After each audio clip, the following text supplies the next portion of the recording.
Welcome to The Explainer. Today, we're piecing together a massive historical puzzle that, honestly, almost always gets completely overlooked. We're talking about a totally forgotten conflict that quietly set the stage for the modern world as we know it. So, where did World War I really begin? I mean, if you ask most people or read most history books, everyone immediately points to the Balkans, the rising power of Germany, or, for sure, that infamous assassination of Archduke Franz Ferdinand in Sarajevo. But what if I told you the fuse was actually lit years earlier and far, far away from Europe? Okay, let's dive into this, because the true catalyst wasn't in Europe at all. It was right here, on the shores of Libya in 1911. It was a clash in the Mediterranean that completely exposed the shifting balance of power and triggered a global domino effect that nobody saw coming. To get a handle on all this, we've broken our explainer down into a clear roadmap for today. We're going to cover 1. The forgotten catalyst, 2. Clash of Empires, 3. The desert quagmire, 4. Birth of aerial warfare, 5. Lion of the desert, and finally, 6. Path to war. All right, part 1, the forgotten catalyst. We need to look at a world that was right on the brink. Picture the world in 1911. The European carve-up of Africa was pretty much a done deal. Britain, France, Germany, they controlled massive, sprawling territories. But then, there's Italy. As one of the newest unified states in Europe, they possessed only Eritrea and Italian Somaliland. That's it.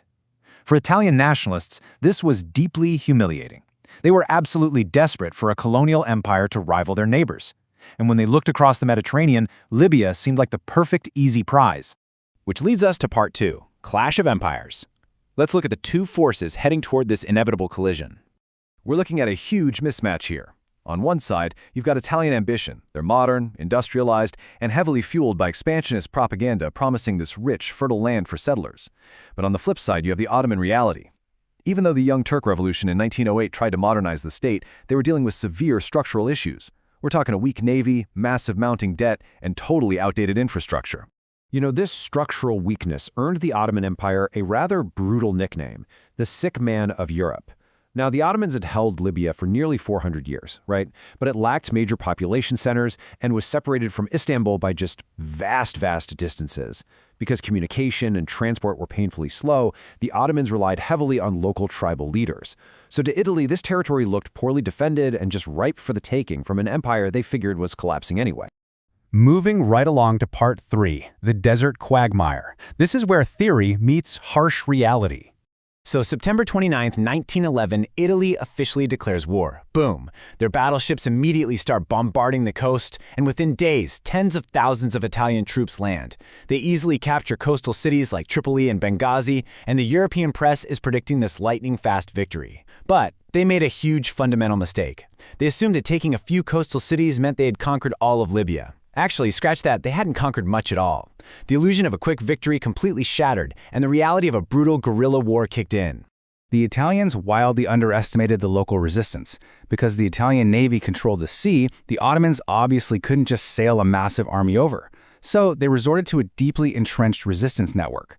This included local tribal leaders and, absolutely crucially, the Senussi movement over in the eastern region of Cyrenaica. They were this powerful religious and political network that essentially became the backbone of the resistance. And here's where it gets really crazy for you history buffs out there. The Ottomans sent help in a very unconventional way.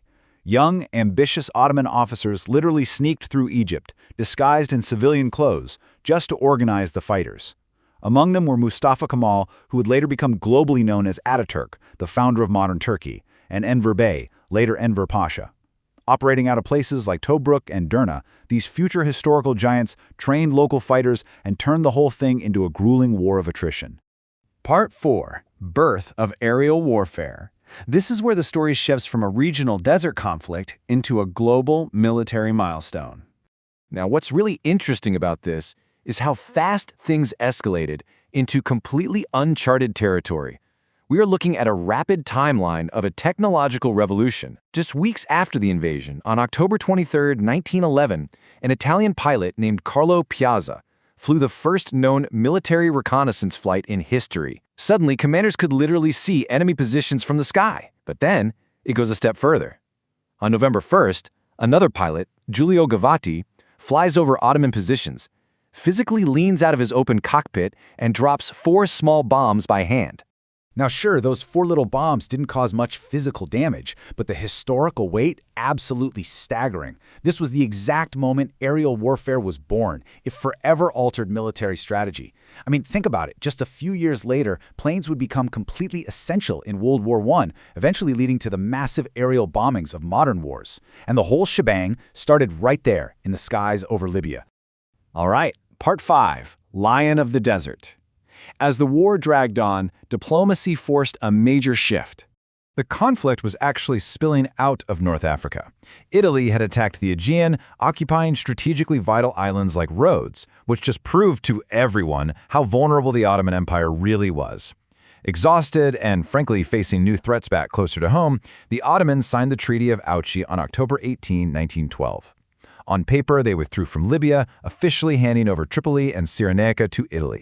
But listen, the Ottomans leaving definitely did not mean the war was over for the Libyans. No way. They absolutely refused to just submit to foreign rule. This local resistance evolved into a decades-long liberation movement, famously led by a man known as the Lion of the Desert, Omar el-Mukhtar. For nearly 2 decades, he waged a legendary guerrilla campaign against the Italians, cementing his legacy as a profoundly respected figure in Libyan history and a true symbol of anti-colonial struggle. And that brings us to our final section, Part 6, Path to War. This answers our original question. Let's move to and see how this builds, because this is where the dominoes really start falling into the great catastrophe of the 20th century. European governments were watching this conflict very, very closely. When the Treaty of Auchi was signed, the Balkan states, Serbia, Bulgaria, Greece, and Montenegro, saw exactly how weak the Ottomans had become. They realized the empire couldn't defend its edges, so literally days after the treaty, the Balkan Wars erupted. The Ottomans suffered catastrophic defeats, losing almost all their European territory. And those Balkan Wars? They deepened the bitter, complicated rivalries between Austria-Hungary, Russia, Serbia, and Germany, which are the exact tensions that exploded into World War I in 1914. So, when you step back and look at it, the legacy of this 1911 war is mind-blowing. It ended 4 centuries of Ottoman rule in North Africa. It officially launched Italian colonialism. It quite literally birthed aerial combat in the skies, giving vital combat experience to future world leaders like Ataturk. But most importantly, it exposed a fatal weakness that sparked the Balkan Wars, acting as the very first domino that eventually plunged the entire globe into the First World War. Which leaves us with a pretty heavy, profound question to chew on. If a conflict in the obscure sands of Libya, one that most of us have completely forgotten about, could trigger the fall of empires and reshape the entire modern world, what forgotten conflicts happening right now are silently shaping our future? Thank you so much for joining me for this explainer. Keep questioning, keep learning, and as always, stay curious.